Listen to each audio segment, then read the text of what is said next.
প্রিয় শিক্ষার্থীবৃন্দ, আজকে আমরা পঞ্চম শ্রেণীর গণিত ৬ পৃষ্ঠার ৫ নং এর সমাধান করব। ৫ নং প্রশ্নে আছে, গ্রামবাসীরা রাস্তা মেরামতের জন্য টাকা তোলার সিদ্ধান্ত নিলেন। গ্রামে ৩২৪টি পরিবার আছে। প্রত্যেক পরিবার যদি ২৫০ টাকা করে জমা দেয় তাহলে সর্বমোট কত টাকা হবে? এই প্রশ্নটাই বোঝাইছে একটা রাস্তা তৈরি করা হবে। এখন ওই রাস্তাটা বা মেরামত করা হবে। রাস্তাটা মেরামত করার জন্য টাকা তোলার সিদ্ধান্ত নিছে গ্রামবাসীরা মিলে। এখন গ্রামে পরিবার আছে ৩২৪টা, আর প্রত্যেক পরিবার টাকা দেয় হচ্ছে ২৫০ টাকা করে। প্রত্যেক পরিবার মানে কি? একটি পরিবার, মানে একটা পরিবার কাছ থেকে ২৫০ টাকা করে তোলে প্রতিটা পরিবার কাছ থেকে। এখন তাহলে সর্বমোট কত টাকা হবে? এখন এই অঙ্কটা আমরা শর্টকাটে তো করব না, আমরা তো পঞ্চম শ্রেণীতে পড়ি যেহেতু, সেহেতু কি করতে হবে? একটু সাজিয়ে গুছিয়ে সমাধান করতে হবে। এখন সাজিয়ে গুছিয়ে সমাধান করতে হলে কি করতে হবে? আমি লিখে ফেললাম সমাধান। দেখো, সাজিয়ে গুছিয়ে করতে গেলে তোমার এখানে খুঁজতে হবে, এখানে পরিপূর্ণ তথ্য দেওয়া আছে কোন লাইনে। পরিপূর্ণ তথ্য দেখো, গ্রামে ৩২৪টি পরিবার আছে, এটা কি পরিপূর্ণ তথ্য আছে? না, এখানে পরিপূর্ণ তথ্য নেই। কারণ কি? গ্রামে ৩২৪টি পরিবার আছে, এখন ৩২৪টা পরিবারে কয় টাকা হবে এটা কি বোঝা যাচ্ছে? এখানে বোঝা যাচ্ছে না। এটাই কিন্তু আমাদের প্রশ্নে চাইছে যে ৩২৪টা পরিবারে কয় টাকা তোলা হবে মোট, সেটা প্রশ্নে চাইছে। তার মানে এই লাইনটাই পরিপূর্ণ তথ্য নেই। তাহলে আমি এর পরের লাইনটাই দেখি যে পরিপূর্ণ তথ্য আছে কিনা। প্রত্যেক পরিবার মানে কি? একটি পরিবার ২৫০ টাকা করে জমা দেয়। এখানে কিন্তু পরিপূর্ণ তথ্য আছে যে প্রত্যেক পরিবার জমা দেয় ২৫০ টাকা করে। এখন এই লাইনটাই পরিপূর্ণ তথ্য আছে। পরিপূর্ণ তথ্য বলতে কি বোঝায়? পরিপূর্ণ তথ্য বলতে বোঝায় যে এমন একটা লাইন, যে লাইনটা পড়ার পরে তোমার আর কোনো প্রশ্ন থাকবে না।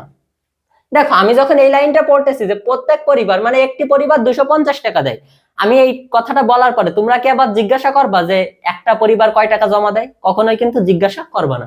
কিন্তু যদি আমি বলি গ্রামে ৩২৪টি পরিবার আছে, এইটুকু বললে কিন্তু তোমরা জিজ্ঞাসা করবা, স্যার তাহলে কত টাকা হবে তোলা? তার মানে এখানে তোমার প্রশ্ন থেকে যাচ্ছে।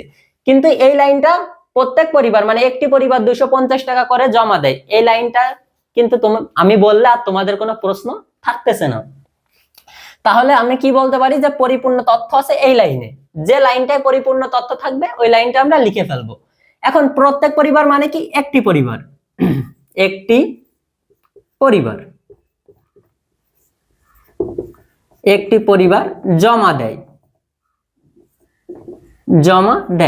আচ্ছা, একটি পরিবার জমা দেয় কত? ২৫০ টাকা। লিখলাম ২৫০ টাকা। এখন একটা জিনিস খেয়াল করো, এখানে কিন্তু আমি টাকা কথাটা শেষে রাখছি। কারণ কি? আমার এখানে প্রশ্নে চাইছে তাহলে সর্বমোট কত টাকা হবে, টাকা চাইছে, এই জন্য আমি টাকা শেষে রাখছি। যদি আমার পরিবার চাইতো প্রশ্নে যে কতটি পরিবার, তাহলে এই পরিবার কথাটা আমি শেষে রাখতাম।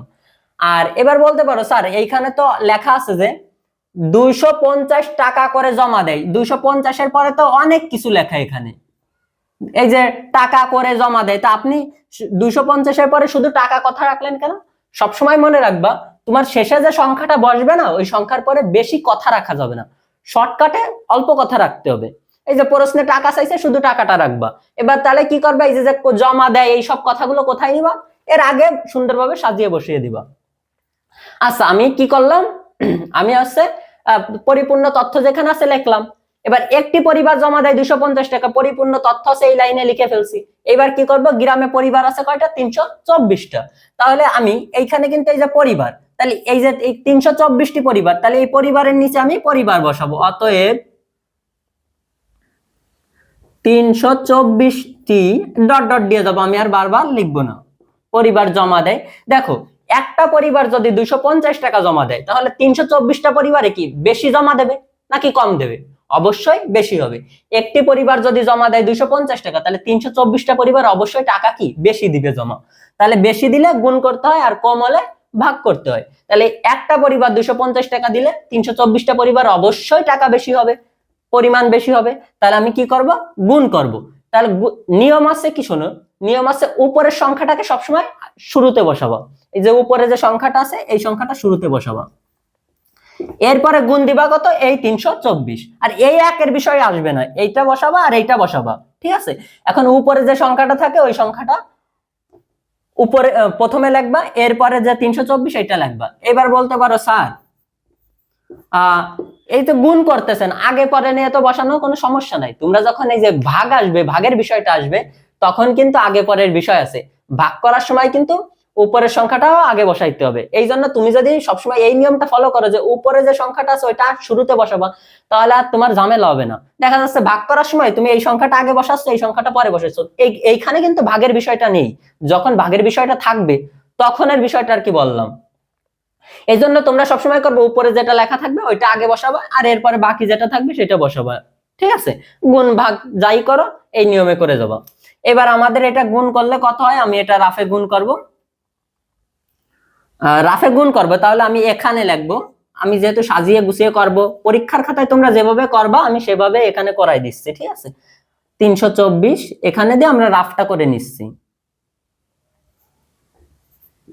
গুণ 250। আমি বড় সংখ্যাটাকে শুরুতে বসে আর কি গুণের কাজটা করতেছি। শূন্য, 4 5 20 শূন্য, হাতে 2, 5 2 10 2 12 2, হাতে 1, 3 5 15 1 16, 2 শূন্য, 4 2 8, 2 2 4, 3 2 6, শূন্য শূন্য, 8 2 10 শূন্য, হাতে 1, 4 1 5, 4 5 11 1, হাতে 1, 6 1 7, 7 1 8। তাহলে উত্তর হবে 81,000 টাকা। 81,000 টাকা। এখানে টাকা কথাটা লিখে দিলাম। আচ্ছা, তাহলে আমাদের প্রশ্নে কি বলছিল, রাস্তা মেরামত করবে। এখন গ্রামবাসীরা সিদ্ধান্ত নিছে সবাই মিলে টাকা তুলে এরপর রাস্তা মেরামত করবে যাতে তাদের চলাচলে সুবিধা হয়। এখন গ্রামে পরিবার আছে 324টা, একজন মানে প্রতিটা পরিবার মানে একটি পরিবারের কাছ থেকে তোলা হবে 250 টাকা করে। প্রত্যেক মানে একটি বুঝায়, তাহলে একটি পরিবার থেকে 250 টাকা করে তোলা হবে। তাই এইভাবে যদি আমি 324টা পরিবারের কাছে যাই তাহলে কত টাকা তোলা হবে, তাহলে তোলা হবে কত, 81,000 টাকা। এখন দেখো এটা তো আমি রাফ করলাম তাই না, এখানে একটা দাগ দিয়ে দেবো। আচ্ছা, এইবার আমি বলি রাফটা তোমরা ওই পাশেও করতে পারবে এই পাশেও করতে পারবে, কিন্তু খাতার মধ্যে দেখাই দিতে হবে। আচ্ছা, এইবার প্রশ্নে কিন্তু বলছিল তাহলে সর্বমোট কত টাকা হবে তাই বলছে, কিন্তু আমার এখানে কত কি বেরোইছে দেখো, আমার এখানে বেরোইছে জমা দেয় 81,000 টাকা, জমা দেয়ের পরিমাণ বেরোইছে।